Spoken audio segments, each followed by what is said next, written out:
Hey guys, so in today's video we talk about flare writing instruments. So flare writing instrument देखेंगे तो they are into your मतलब देखेंगे तो stationery segment में है मतलब सब अराउंड 80-85% रेवेन्यू जो आता है that comes from your stationery segment. फिर दूसरा हो गया आपका जो क्रिएटिव सेगमेंट है, मतलब ये जो क्रेयॉन्स हो गए, रूलर्स हो गए, ज्योमेट्री ज्योमेट्री बॉक्स एंड सब है। एंड दूसरा जो है एक बॉटल्स एंड हाउसवेयर सेगमेंट में भी around 6-7% of revenue comes from वो बॉटल वाला सेगमेंट। सो कंपनी का market cap is around 3,000 crore, return on capital employed is around 18%, ROE is around 14%। तो company has signed around two brand ambassador, एक रणबीर कपूर है and Ranveer Singh है। उनके ब्रांड्स देख लेते तो एक है आपका जो फ्लेयर, जो उसके जो पेन आते हैं, फिर एक पियरी कार्डिन है जो अल्ट्रा प्रीमियम कैटेगरी में, सुपर प्रीमियम कैटेगरी में आता है। फिर एक हाउस ऑफ जर्मनी करके जो है, मतलब उसका they have taken license to sell the products in India.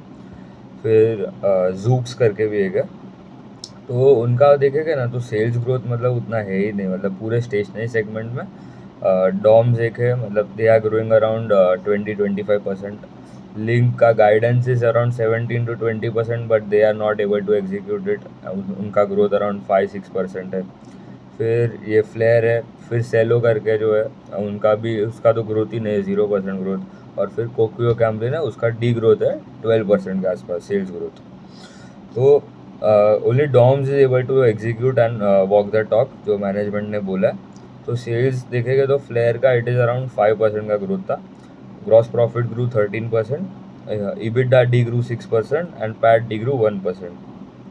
तो ये पूरा जो कैटेगरी है ना उसमें मतलब इनका जो स्टील वाला जो सेगमेंट, मतलब ये जो बॉटल्स वाला बेचते, तो that is growing at a good pace. And creatives वाला जो सेगमेंट है, मतलब ये क्रेयॉन्स, स्टेशनरी प्रोडक्ट्स हो गए, तो ये राइटिंग इंस्ट्रूमेंट में सबसे ज़्यादा फोकस है फ्लेयर का। तो ये पेन वाला कैटेगरी, उसमें उसका उसमें जो मतलब जो 80% जो रेवेन्यू आता है उसमें डी ग्रोथ हो गया 8% के आसपास सेल्स का। उसमें जो स्पेसिफिकली अगर पेन वाला जो सेगमेंट है उसमें डी ग्रोथ हो गया अराउंड 8-9%। फिर they export to around 95+ countries. And they are also focusing, अभी एक केपेक्स भी कर रहे हैं, मतलब अराउंड 68 करोड़ जितना H1 ऑफ FY25 में they have already completed capex का।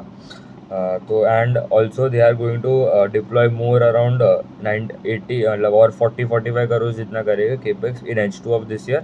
एंड FY26 में they will do around more 15-20 crore.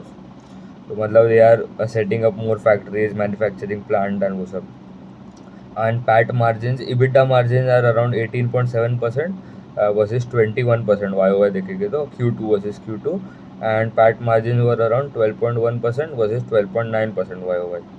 And उनके खुद के भी ब्रांड्स है और दूसरे का भी लाइसेंस लिया टू सेल द प्रोडक्ट्स। तो खुद का जब बेचेंगे तो they have better margin in that.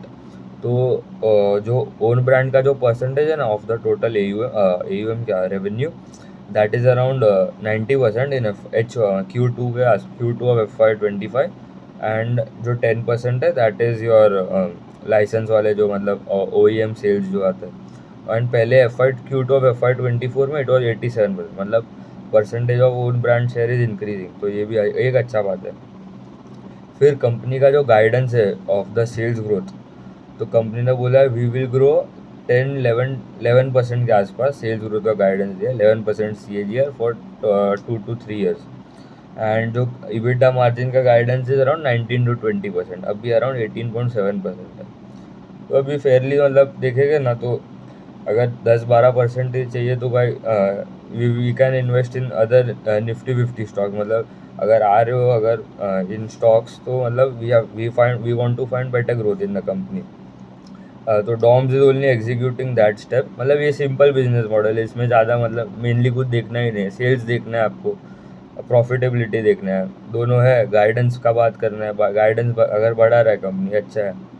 अब एटलीस्ट वी वांट 20%, तो मतलब सेल्स ग्रोथ मेन ये जो देखेगा ना, ये सब पूरे स्टेशनरी सेगमेंट में पूरा डीलर्स एंड डिस्ट्रीब्यूटर, मतलब पूरा वॉल्यूम का ही गेम है।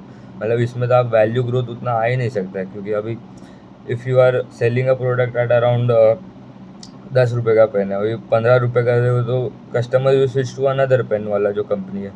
ये यही सेम प्रॉब्लम हो रहा है ये जो FMCG वाले प्रोडक्ट सेगमेंट में, ये जो प्रताप स्नैक हो गया, उनका भी सेल ग्रोथ आ नहीं रहा है। गोपाल स्नैक्स का अराउंड 12% है, बट हाँ they have raise the guidance also, Gopal has raise around 18 to 20%।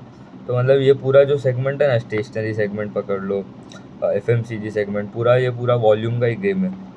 And they have also Flair has also launched around new around 14 new models of pen, and उसमें nine जो pen है उसमें they are catering into your mid and premium category वाला जो segment है।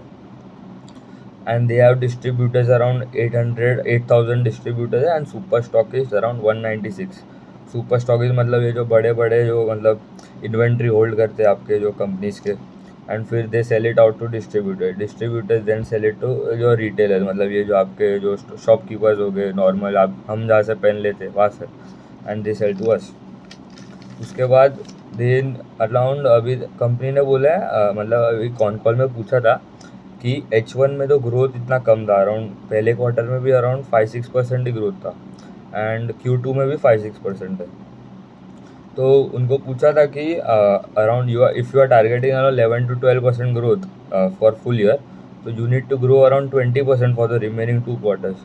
तो मतलब आप कर पाओगे कि नहीं? तो कंपनी ने बोला वी विल ट्राई, एंड मतलब हो जाएगा, मतलब ऐसा बोल रहा है, अभी देखना पड़ेगा कि होएगा कि नहीं। 20% मतलब मजाक नहीं है, बट हाँ मतलब ग्रो तो करना पड़ेगा अच्छे तरीके से। And till now the exports जो पेन है मतलब उसका मतलब उतना रेवेन्यू नहीं आ रहा था, एंड अभी जो they are also going to, अभी जो बॉटल वाला जो सेगमेंट है वहाँ भी they are going to introduce exports, मतलब अभी तक खाली पेन वाले से ही कर रहे थे export, then now they are also focusing on the steel वाला जो bottle consumer ware houseware जो होता है, तो वहाँ पे भी एक्सपोर्ट चालू करने वाले हैं। मतलब कंपनी का मतलब बेसिकली ग्रोथ ही मेन है, sales growth is the most important parameter while analysing your stationery companies हो गए जो वॉल्यूम ड्रिवन है, FMCG कंपनीज हो गए, ट्रैक करना पड़ेगा, देखना पड़ेगा। इफ़ Q3 एंड Q4 मतलब बेटर करते अराउंड 20%, तो मतलब और ये लोग का जो वैल्यूएशन है मतलब अराउंड 40 टाइम्स के प्राइस टू बुक पी पे, एंड अभी ग्रोथ कितना है 5%, मतलब अभी आप ही देख लो अभी। ठीक है, ट्रैक करो। Thank you.